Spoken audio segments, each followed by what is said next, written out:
What's good? What's good? I'm a grumpy bear right now. The last few days have been really challenging.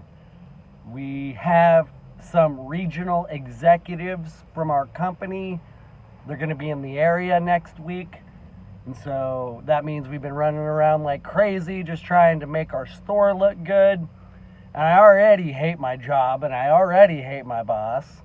And I'm already planning on leaving.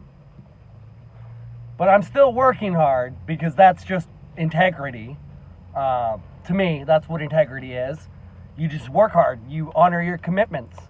But anyways, that has nothing really to do with the title of this video, which to some people this might be a clickbait title. To others, this might be real. Let's go there. Yesterday, I'm going to tell a little story to kind of describe the title. Yesterday, at work, we were expecting a delivery. And this is a type of delivery that it's multiple stops are on these trucks, and the trucks are loaded in a way where the driver is to go in order to ensure the correct unload. Well, the driver, who was an Asian gentleman who did not speak very good English, did not go in order. So when he got to our store, we said, no, we're not going to unload you, because to unload him, it would have required us to unload everything else on top, and then to unload all of our stuff on the bottom, then reload everything else back onto his truck.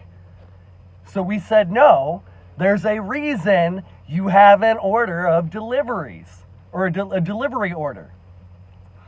So then he went to the appropriate first stop and then had to drive back to our store. And in doing all of this, he had a really long day. So be it. His fault for maybe not knowing how to read English very well.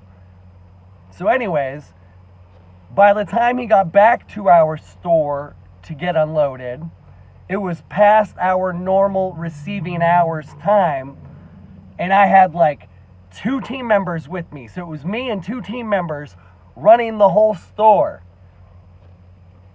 I told the gentleman, if he wants to get unloaded, he's going to have to help me because it's a 2-man job.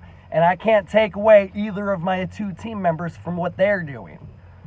And he huffed and he gruffed. And finally, he sort of complied. And keep in mind, through all of this, there's a bit of a language barrier. And so he helped me unload like the first 2 units out of a total of like 10 units. And then he saw one of my employees in the area, and he points and he says, you know, him. And I'm like, no. And he's like, him. And I'm like, no. He's trying to get me to have my employee help. When no, I was doing him a favor by unloading him after our receiving hours, because I know he had a long day. And all he had to do was stand on the truck and hook some hooks onto the things being unloaded. And you can't do it as a 1-person job. It's a 2-person job. And so finally,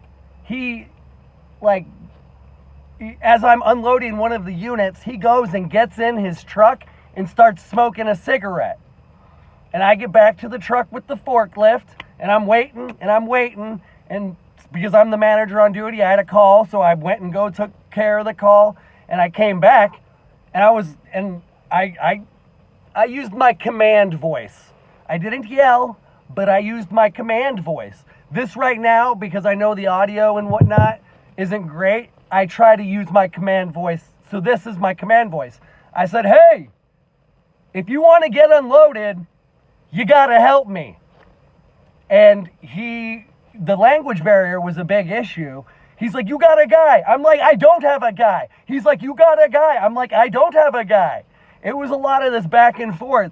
And so finally I said, fine, I'm just not going to unload you. And I went and I parked the forklift. I went inside the store because I got shit to do. I was doing him a favor.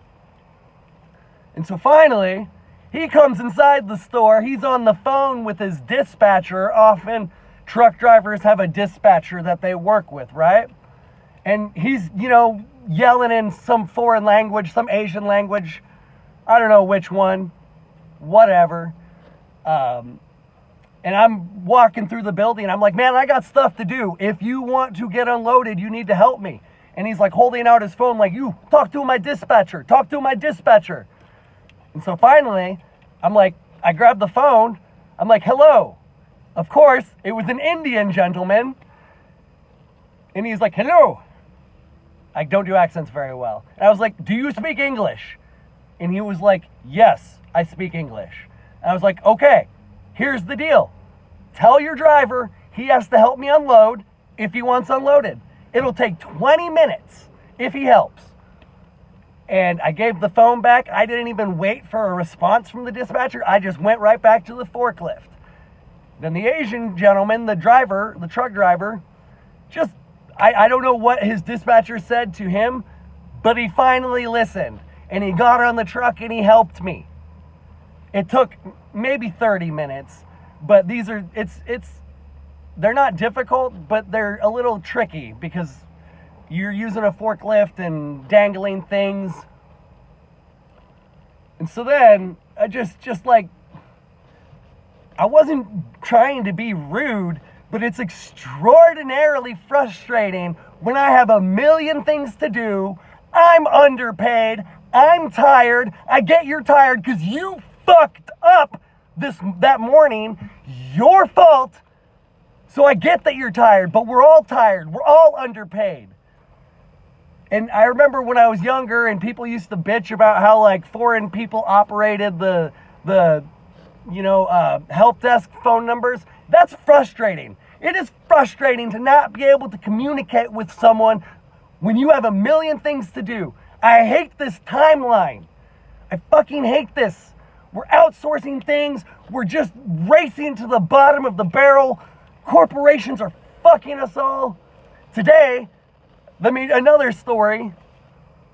Doing a roadie delivery, and of course they fucked up the roadie delivery, so I had to wait on the phone for an hour to get someone from India to help me get the freaking thing squared away. This is bullshit. And it's not the Indian people's fault. It's not the Asian people's fault. It's the corrupt world leaders' faults who are pushing us into these confines. Like Asian people who need to flee China because it's insane. Indian people who just want to provide for their family because Britain fucking pillaged the shit out of their country and they're still trying to climb out of that hole. The fucking British bankers have been doing the world bad for centuries. It's the British bankers that are ultimately fucking everything up. People are just trying to do better for themselves. There is no scarcity of resources on planet Earth. We have an abundance of resources. But we have global elites controlling them, manipulating us, exploiting us. Not in like the Karl Marx exploitation sort of way, but in the, Mussolini fascist sort of way. What's Mussolini's first name? Is it something with a B? I don't remember. Benito? Is it Benito Mussolini? Was that also racist? How much racist shit have I done in the last day? Being angry at Asian people because they can't speak English. You know what? Let me just also... Hispanic people do this also, where if there's like a miscommunication or they're trying to like play dumb, they'll lean into the language barrier. They'll lean into the no hable inglés. It's like you do speak some English. You're just trying to get out of trouble. Cancel me. There's no canceling someone who's nobody. Whatever. Much love. Fuck the globalists. Love thy neighbor.